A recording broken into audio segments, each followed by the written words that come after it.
Boa noite, galera, bem-vindos a mais um vídeo de Arena Hearthstone Brasil. Quem tá falando com vocês é Ronaldo Nightfall.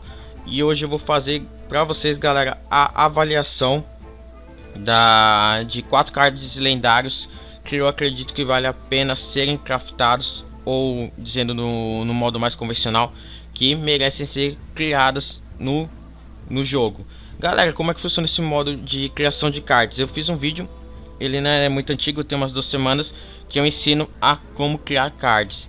Então a dúvida que eu tô vendo da galera, mesmo a galera não tendo ainda condição de criar cards lendários por causa do seu valor muito alto, eles acabam perguntando qual card lendário que vale a pena criar primeiro, qual card não vale a pena criar. Então acho que a principal dúvida que eu acabei resgatando das pessoas é exatamente uma: qual card lendário vale a pena ser craftado primeiro. Então muita gente debate, esse merece mais, esse merece menos. Então pra gente conseguir fazer essa avaliação, a gente precisa explicar como funciona cada card lendário desses 4 que eu acabei deixando como os principais, os que merecem mesmo uma atenção maior, para poder a gente conseguir ver uma perspectiva dessa lendária se adaptar ao seu deck. Porque não adianta nada você craftar uma lendária que não vai fazer sinergia nenhuma com o seu deck, que é o que eu vejo muito por aí. Eu jogo muito ranqueado, eu vejo às vezes uma carta lendária mó nada a ver no deck do cara, um deck de druida com... Deixa eu ver qual carta lendária que é mais ou menos. Cara, na hora até me fugiu da memória, mas o cara botou uma lendária que não tinha nada a ver com o deck dele, tipo, Reimuka. O cara tá com deck de controle e tá usando Reimuka. Reimuka é para deck de agro rush, para poder ir para cima do cara com uma criatura 5/5 no terceiro turno. Então eu vou, tentar pegar essa dúvida principal dessas pessoas, que é qual card lendário vale a pena ser craftado de primeiro momento, e vou explicar porque eu escolhi esses 4 cards lendários como os principais a serem craftados primeiros. Lembrando, galera, que eu sempre prezo aqui no nosso canal é de que eu não invisto muito no jogo, investi no questão monetariamente. Então tudo que eu tenho eu ganho na ranqueada, os 10 de gold, na arena, tentando fazer boas arenas para conseguir comprar meus pacotinhos, para conseguir vir as lendárias. Eu só tenho, galera, atualmente uma lendária desse tempo todo que eu tô jogando, mais de 2 meses, que é a do guerreiro. E porque também eu fiz muita cagada, eu já ganhei lendária do mago, eu acabei transformando em pau arcano, depois me arrependi. Então já é um conselho que eu dou pra vocês, galera: se vocês forem transformar em pau arcano qualquer carta de lendário, tenha plena noção do que você tá fazendo, avalie bem o que você tá fazendo para poder você não se arrepender depois. Porque para transformar em pau arcano é 400, para fazer uma lendária é 1600. Então você teoricamente precisaria transformar em pó 3 lendárias para conseguir criar uma lendária que você deseja. Então é algo que você tem que observar bastante, que quando você transforma em pó arcano, querendo ou não, você desvaloriza a carta, e desvalorizando a carta você vai estar perdendo. Então seria até às vezes melhor você manter essa carta para um deck experimental, para qualquer outra coisa que você quer fazer, do que já transformar ela em pó e você perder aquela possibilidade que você tinha de criação de um deck diferenciado com aquele card lendário. Então eu vou explicar para vocês, galera, não vai estar na ordem de qual é a melhor para mim. Eu vou explicar eu vou dar a ordem melhor para vocês no final do vídeo. Mas primeiramente eu vou falar dos 4 cards lendários que eu acho que devem ser craftados. O primeiro, sem muita novidade, galera, é o Ragnaros. Com certeza absoluta, Ragnaros, eu acho que pra mim ele é até o primeiro card lendário que, por sinal, eu não tenho, que eu quero craftar, ou que eu quero ganhar algum pacote, é com certeza o Ragnaros. Por que o Ragnaros, galera? O Ragnaros, ele se molda a qualquer deck. Se você pôr Ragnaros no deck de guerreiro, ele vai fazer mais função até do que o próprio Grommash, que é o lendário da classe de guerreiro. Por que, Ronaldo? Porque o Grommash, ele só funciona combinado ou com o Capataz Cruel, que dá 1 de dano e dá mais 2 de ataque, ou com o Redemoinho, que dá 1 de dano em todas as criaturas.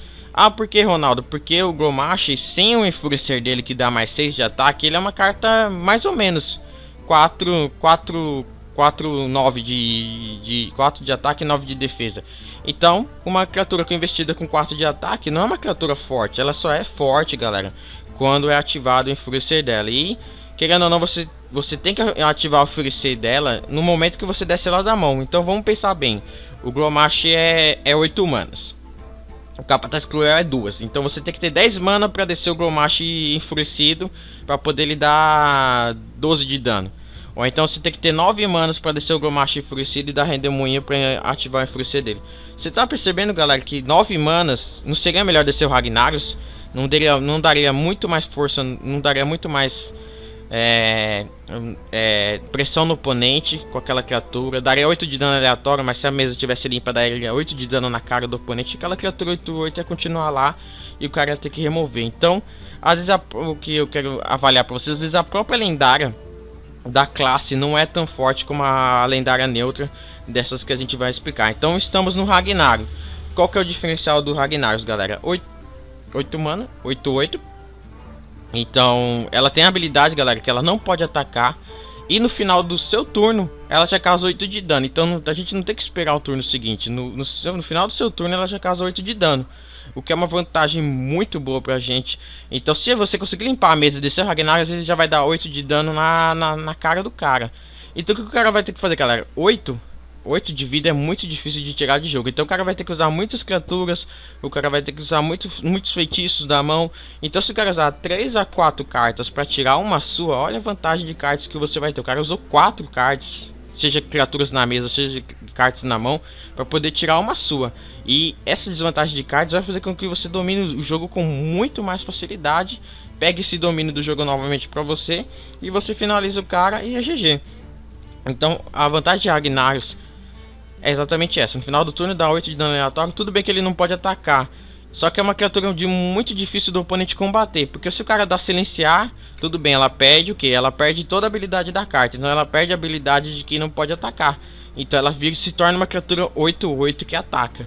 Então o único jeito do cara lidar com essa criatura, a maioria das classes, é tendo que matar ela, usando algum card para poder conseguir executar essa criatura, para poder ela não prejudicar o jogo dele. Ali, mesmo contra Sacerdote, Ragnarok já foi aplicado e já deu muito estrago, porque às vezes Sacerdote gasta os controles mentais em outras criaturas mais leves por desespero, porque já tá, né, sofrendo pressão. Aí se o cara usou um controle mental, você já pode arriscar um Ragnarok. Tendo uma resposta sua na mão para aquela criatura, você pode arriscar um Ragnarok. Não é porque o cara tem 2 controles mentais que você vai ficar temendo isso a vida inteira, entendeu? Se tem 10 cards sobrando pro cara comprar, nem sempre os 2 controles mentais estão na mão, principalmente se eles usam um. Então Ragnarok é a carta que se encaixa em todos os decks. Posso dizer com certeza, se encaixa num druida, se encaixa num guerreiro, no meu ladino, se encaixa num xamã, se encaixa, galera, em todos os decks. É uma criatura fantástica que merece espaço em todos os decks, seja um paladino, seja um xamã. Só um porém, né, se o cara tiver uma estratégia específica no deck, vai um deck de Murloc, aí o Ragnarok eu não acho que teria muita eficiência, entendeu? Porque o deck é focado já no Rush Agro, então possivelmente ele nem vai chegar no 8 turno para poder usar aquela carta. Então, dependendo da estratégia, a lendária é aplicada. Então Ragnarok, galera, primeira carta aqui, compensa você juntar. Se você quiser juntar 1600 de Arcano para craftar, eu acho que é a primeira carta que você deveria craftar. A segunda carta, galera, que eu vou mostrar para vocês, está aparecendo aí na tela, é o Mago Sangrento Taunus. O Mago Sangrento Taunus é uma carta parecida com o Ragnarok em sua funcionalidade, e não, claro, no dano, não, claro, no seu poder, no seu peso, mas na sua funcionalidade, porque o Taunus, galera, é uma carta que entra em todos os decks. Por que, Ronaldo? Todos os decks têm dano de feitiço. Então se todos os decks têm dano de feitiço, o Taunus ele já vai entrar com uma habilidade muito forte de dar mais 1 de dano de feitiço. Só que o diferencial dele, galera, é que ele tem o último suspiro que você compra um card. Então além daquela criatura estar fazendo uma habilidade muito forte pro seu deck, no meu caso o meu deck de ladino de Spell Power, quando tiver o Taunus ele vai ficar muito mais forte. Na verdade o meu deck de ladino eu pretendo ter, meu deck de ladino Spell Power, eu pretendo ter Ragnarok e Taunus, que fecharia meu deck. Porque o deck de ladino é baseado em dano de feitiço, e o Taunus vai ajudar esses danos de feitiço a ganhar mais expressão, mais força. E o Taunus compra um card. Ah, Ronaldo, mas ele é várias habilidades de várias classes matam ele no segundo turno. O mago mata com bola de fogo, o druida mata, o ladino mata e várias outras habilidades. Só que temos um porém. Mesmo que o cara matar essa carta, ela vai permitir que você compre um card. Então, mesmo que o oponente mate ela com a habilidade do herói dele, essa carta não vai ser desvantagem de cards na mão para você, porque ela vai estar se pagando e você vai comprar um outro card, uma carta que irá repor a carta que perdeu, no caso foi ela. E o cara ainda vai perder um turno para usar 2 manas, que é a habilidade do herói dele, para matar sua criatura. Então, nada tá perdido, galera. O cara vai perder um turno e ainda você vai comprar um card. Quer coisa melhor que isso? Não tem, galera. Só que o Taunos é bom pra você segurar na mão. Não é bom de você colocar de early game. É bom de você querer dar um Eviscerar de 5 no 4º turno. Entendeu? E que já é uma fase do jogo que o Ladino pode se desenvolver melhor com o seu Spell Power, dar controle e começar a bater com as criaturas. Então, Taunos, a habilidade dela é essa, ela dá mais 1 de dano de feitiço e possibilita você a comprar um card se ele morrer. Então é uma carta muito forte para mago, para ladino e para druida, que também tem muito dano de remoção, danos efetivos por sinais. Então imagina dar uma chuva estelar de 3 de dano, imagina dar uma chuva estelar de 6 de dano, imagina dar uma patada de 5 de dano e 2 de dano em todas as criaturas, inclusive no herói do cara. Uma força totalmente fora do comum. Então Taunos, galera, muito efetiva, uma carta que se encaixa em vários decks de Spell Power, que é deck de dano de feitiço, que é uma carta que se paga e que vale muito, galera, muito a pena você craftar. Pensou no Ragnaros, pense no Taunos. Se você não tem muitos decks de dano de feitiço, segura um pouco o Taunos para poder craftar. Vamos pensar em outras possibilidades. Se o seu deck é agro, se o seu deck é uma classe que não se beneficia muito de dano de feitiço. A outra carta, galera, eu tô deixando a Ysera por último, porque pra mim é a melhor carta lendária do jogo. Mas eu tô deixando ela por último porque eu tenho que explicar, né, os cards, sonhos dela, que compõem também a carta da Ysera. Então vou pra terceira opção, eu só vou dar 4, que é a Silvaninha, né, a Silvana Corre-Ventos. Fotinho dela aí pra vocês darem uma olhada. A Silvinha Corre-Ventos. O que acontece com a Silvinha, cara? Ela é 5 manas, 5/5, e ela tem a habilidade de último suspiro. Quando ela morre, ela pega o controle, galera, de uma criatura aleatória do oponente. Ronaldo, essa carta não é boa. E se caso ela morrer e o oponente não tem criatura na mesa, ela vai se tornar ruim. Não, galera. Vamos pensar direito. Eu também pensava dessa maneira, mas o Beholder me explicou direitinho um conceito importante. E incrivelmente, nas minhas últimas partidas eu peguei vários caras que tinham Silvanas, e eu vou explicar pra vocês como funciona. Galera, Silvanas, quando o cara desce, ela trava o seu jogo. Porque, digamos assim, se você não tiver 5 de dano, não é fácil ter 5 de dano, principalmente pra um guerreiro, pra um sacerdote. Então o que acontece? Ele desceu Silvanas, cara, e você tá querendo desenvolver seu jogo com criaturas. Você fica com medo de descer criaturas porque sabe que a Silvanas vai entrar em ação. Então o que acontece? Você já tem que lidar com uma criatura 5, você precisa diretamente matar aquela criatura, e você ainda fica com medo de que ele roube uma criatura sua. Vou te dar um exemplo. Nessa última que eu joguei, eu tava com 3. O cara tava em desvantagem total. Eu tava com 3 criaturas, 2 eram bem fortes, uma era mais ou menos, e ele desceu Silvanas. O que acontece? Eu não tinha spell de feitiço na mão. Eu tava jogando no caso de caçador, mas não estava com dano de feitiço que pudesse matar ela de primeira. E o que aconteceu? Eu teria que sacrificar 2 criaturas para matar a Silvanas, e ela ainda ia pegar o controle da minha terceira criatura. Então a Silvanas conseguiu, com uma criatura, dar controle na minha mesa que tinha 3 criaturas. Então o que acontece? Sem contar que você ainda fica com medo de descer mais criaturas, que ela pode, a sua habilidade pode ser efetivada e ela pode pegar aquela criatura forte que você não queria. Então o que acontece, galera? O forte da Silvanas é o que? É o impacto que ela traz na estratégia do oponente. O oponente fica, caraca, o que eu vou fazer? Eu preciso remover essa criatura, mas eu não consigo. Se eu descer muita criatura, essa Silvanas pode morrer, vai levar outra minha. Porque o que acontece com as Silvanas é assim, é uma troca injusta. As Silvanas, na maioria das vezes, mata uma criatura sua, ela morre também e vai roubar outra. Então se você tinha 2 criaturas fortes, ela vai matar uma sua e ainda vai roubar mais uma. E o que acontece? A vantagem que você tinha de 2 cards, você perdeu, ainda ter que lidar com uma criatura sua que é forte. Então você ainda vai perder mais um card com aquela criatura que o cara roubou. Então o que acontece? Você perdeu 2 cards na mesa, você perdeu mais um card. Você perdeu 3 cards para Sylvanas. Então essa é a lógica da matemática que a gente tem que fazer. Se a Sylvanas roubou uma criatura sua forte que você tem que dar... jeito no outro turno, você tá perdendo mais um card além daqueles 2, né? Um para executar a Sylvanas, outro que ela roubou e outro que você vai ter que dar jeito nela. Então a Sylvanas dá esse impacto, galera, na sua estratégia. Se você é um deck agro, você quer descer um monte de criatura, você quando vê a Sylvanas, você fala, caraca, agora eu tenho que dar um pé atrás, porque senão ela vai roubar alguma criatura forte em mim e vai virar o jogo. Então Sylvanas, galera, é uma carta que eu digo assim, ela é contenção de tabuleiro. Tabuleiro no caso seria aonde a gente desce as criaturas. Contenção de tabuleiro, galera, é o que define a Sylvinha Corre-Vento. Sylvanas, na verdade, eu fico chamando de Sylvinha.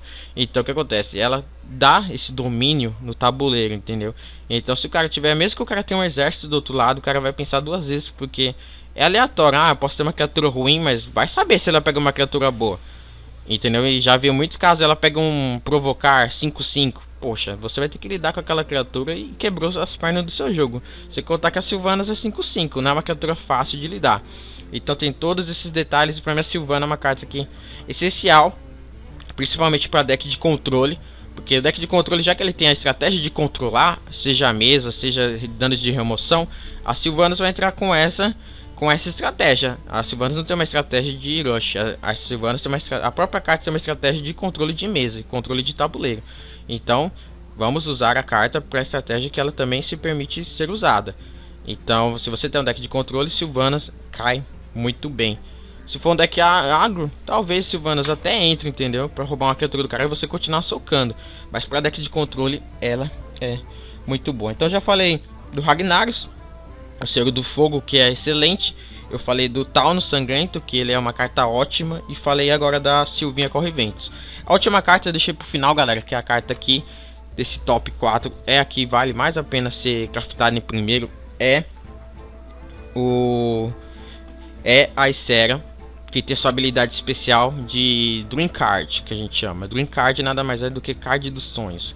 Então vamos devagar para ela, galera. Vamos ver qual é o custo de mana dela. Já tá aparecendo aí na telinha para vocês o que ela faz e o que também ela deixa de fazer, e porque ela é uma carta tão especial. Galera, vamos começar ela. Primeira coisa, ela é 9 manas, 4/12. 12. O Ragnaros é 8. A Ysera tem 12 de vida. Galera, vocês têm noção do que é 12 de vida? O cara vai ter que usar todos os recursos da vida dele para poder arrancar aquela Ysera do jogo. O que faz a Ysera ser tão especial? A habilidade dela, card dos sonhos, e a sua defesa. A defesa dela é 12. Então a chance de você conseguir remover uma Ysera é muito pequena. Se você tiver uma mesa infestada, você vai ter que usar no mínimo umas 3 criaturas mais um dano de feitiço na sua mão. Você vai ter que usar 4 cards para lidar contra a Ysera. Então a Ysera tem essa defesa muito forte, que é 12 de defesa, e além disso ela tem a sua habilidade de card de sonhos. Por que o card de sonhos é apelão, galera? Porque no final do seu turno o card dos sonhos já vai entrar em ação, galera. Então o que acontece? Ele tem um card dos sonhos, eu não tô me lembrado muito bem do nome, que ela acaba dando mais acho que é 5 de dano em todas as outras criaturas sem ser a Ysera. Então imagina a força disso, e com um custo de mana bem pequeno. Então a Ysera tem essa força, entendeu? A Ysera tem esse poder por causa disso, entendeu? Então Ysera, ela tem essa habilidade no final do turno dela. Então você já vai ganhar um card com a Ysera. Então mesmo que o cara mate com assassinar, mesmo que o cara dê polimorfia, mesmo que o cara dê bagata, que são cartas muito fortes de controle de mesa que transforma a criatura, mesmo assim você já vai ter uma carta sonho da Ysera. E qual que for a carta sonho dela? Pode ser qualquer card, mas dependente do card que for, galera, pode ter certeza que é um bom card. Isso eu garanto pra vocês. Então a Ysera tem essa defesa forte, ela é uma criatura bem difícil de remover, a criatura mais difícil de remover do jogo, porque ela é 12 de vida, acho que é uma das criaturas que tem mais vida no jogo. E também porque tem o card de sonho. Então, e sem contar outros detalhes importantes, galera. Contra o Sacerdote, a Ysera acaba sendo até mais potente do que o Ragnaros. Ah, por que, Ronaldo? Porque vamos supor que o Sacerdote já usou os controles mentais. Mesmo o sacerdote usando controle mental, ele ainda tem Palavra Sombria Morte, que mata uma criatura de mais de 5 de ataque. Então ele vai conseguir matar o Ragnaros, que é 8/8, ele vai conseguir dar a Palavra Sombria Morte nele. Na Ysera, galera, o sacerdote, se já usou o controle mental, ele não consegue fazer nada contra Ysera, porque Ysera é 4 de ataque. Então o sacerdote tem Palavra Sombria Dor, que mata até criaturas de 3, e Palavra Sombria Morte, que mata criaturas de 5 para mais. Então a Ysera tá nessa linha perfeita, que é a linha do 4 de ataque, que o sacerdote não pode atingir. Então contra o sacerdote ela é bem mais efetiva que o Ragnaros. Então às vezes é por isso que é bom ter o combo Ragnaros e Ysera, porque aí se o sacerdote, sabe, já usou controle mental, compensa bem mais desse Ysera, que ele não vai conseguir remover, do que o Ragnaros. Então a Ysera, galera, ela tem 4 cartições, né, que eu vou mostrar pra vocês. Alguma tá eu só consegui os cartições em inglês. Adoraria ter conseguido em português, mas eu não consegui. Então eu vou ver as que eu consegui traduzir, as que eu não consegui vai ficar. Então ela tem o Dragão Esmeralda, que é 4 manos 7/6, que é uma carta muito forte. Então todo card de sonho, galera, então você pode, no final do seu turno você ganha um card de sonho. Então você pode ganhar o Dragão Esmeralda, que é 4 manos 7/6. Você pode pegar essa outra carta Ysera, Ysera Oix, que funciona de 2 manas e dá 5 de dano, galera, em todos os outros personagens, exceto a Ysera. Então ela vai dar de 5 de dano em todo mundo, menos a própria Ysera, como se ela fosse imune à sua própria magia. Então essa é uma carta muito forte, é uma das cartas que mais compensa pegar, porque no próximo turno você pode limpar a mesa toda do oponente, e aí somente a Ysera vai ficar em campo, porque 5 de dano em todas as criaturas é rara a criatura que vai ficar em campo e não aguentar. Então tem essa questão da Ysera. E tem mais um card sonho, que esse card sonho é esse que vocês estão vendo aí, que é 2 mana e devolve um lacaio para a mão do seu oponente. No caso você pode devolver o lacaio do inimigo, ou você pode devolver o seu próprio lacaio para sua mão. Porque essa carta, galera, é um card sonho da Ysera. Porque se a Ysera fosse silenciada por habilidade de alguma criatura, você pode subir a Ysera para sua mão com esse card sonho, e pode descer novamente para que a habilidade dela de pegar card sonhos possa ser ativa de novo. Então tem o Dragão Esmeralda, tem o Dragão Esmeralda que a gente falou, tem a Ysera Oix, que dá 5 de dano em todos os outros personagens. Tem essa carta sonho, que é 0 mana e não é 2, é 0 mana e devolve um lacaio para a mão do inimigo, para a mão do oponente. Pode ser o seu lacaio, como pode ser o lacaio do inimigo. E tem também a última, é o Dragão Risonho, que é esse dragão que a gente vai ver, que ele não pode ser alvo nem de mágica nem de habilidades, galera. É um dragão muito forte, então é um dragão que não pode ser alvo de mágica nem habilidades, e é mais um dos cartões da série. Então ela tem 2 dragões fortes, por sinal. O de 4 mana 7/6 para mim é um dos mais fortes. Tem um outro dragão que não pode ser alvo de mágica ou habilidades, então o oponente não vai conseguir remover com um dano de feitiço, só vai conseguir remover com criaturas na mesa, com criaturas que tem algum grito de guerra.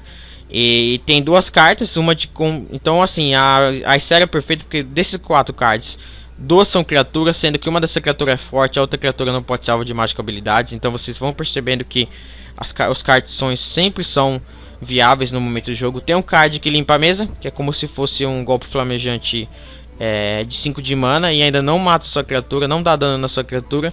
E tem um outro card que sobe um lacaio, se caso você precisar subir a Ysera pra mão para descer novamente. Se caso você precisa subir uma criatura do oponente pra mão, tipo o cara desce o Ragnaros, se eu tenho essa carta na mão, eu posso subir esse Ragnaros pra mão do cara, e minha Ysera vai continuar lá, vive forte. Mesmo que ela tome 8 de dano do Ragnaros do cara, minha Ysera vai ficar 4/4, e eu ainda posso subir o Ragnaros pra mão do cara, o cara perdendo mais um turno. Eu posso subir o Ragnaros com 0 mana ainda, por sinal. Então, esse é o composto da Ysera, essas 4 cartas. Então, o que acontece? O Ragnaros é forte? É um ótimo finalizador. A Ysera é um pouquinho mais especial, porque ela dá essa possibilidade de cartas de sonhos. Então, você adquirindo esses cartas de sonhos, o seu jogo vai ficar muito mais consistente. Realmente vira um jogo. Digamos que o cara tem um exército, e você tá com 5 de vida. Aí você o cara não quis tirar dano da série e deixou você com 5 de vida. Digamos que você pegou o card do sonho que dá 5 em todo mundo. Aí você vai remover a mesa dele toda e vai conseguir tentar ter domínio do jogo novamente. Então, vamos agora fazer a ordem pra mim. Primeiro Sera, que deve ser craftada, depois Ragnarus, depois Taunus e depois Sylvinha Corriventes.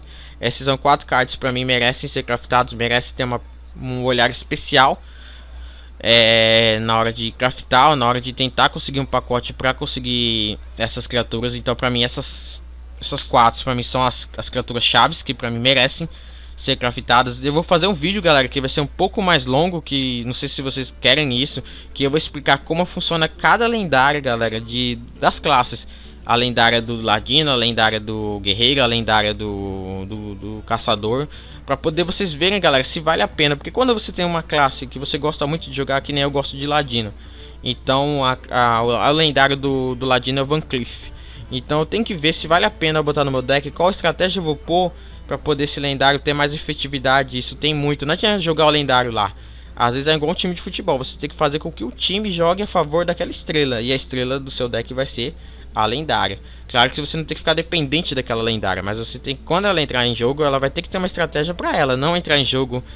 Entrei, eu sou lendária, eu sou Fog Master ferrado e vou detonar todo mundo. Não é assim. Se você fazer uma estratégia para essa lendária, ela vai ter bem mais efetividade, vai ter bem mais perigo do oponente do que ela sendo usada sozinha. Então é isso, galera, espero que você tenha gostado desse vídeo. Qual é a primeira lendária que vale a pena craftar? Fiz um top 4. E curtam a Arena Hearthstone, que é o nosso canal no Facebook, Arena Hearthstone Brasil, para procurar lá. Vou fazer depois uma arena de paladino para vocês, trazer para vocês uma arena paladino que eu fui bem. Então é isso, galera, muito obrigado por esse canal. Tenha um ótimo final de semana. Hoje já é sexta-feira. Hoje tem treino da ESL, que eu vou treinar para o campeonato. Eu quero entrar na qualificatória para domingo, então vou treinar um deck novo especial. Talvez eu faça alguns vídeos amanhã também, como criar um deck para campeonato, que a galera tá me pedindo. Então é isso, galera, tenham uma boa sexta-feira. Deus ilumina a todos, tenham um bom dia. Fui!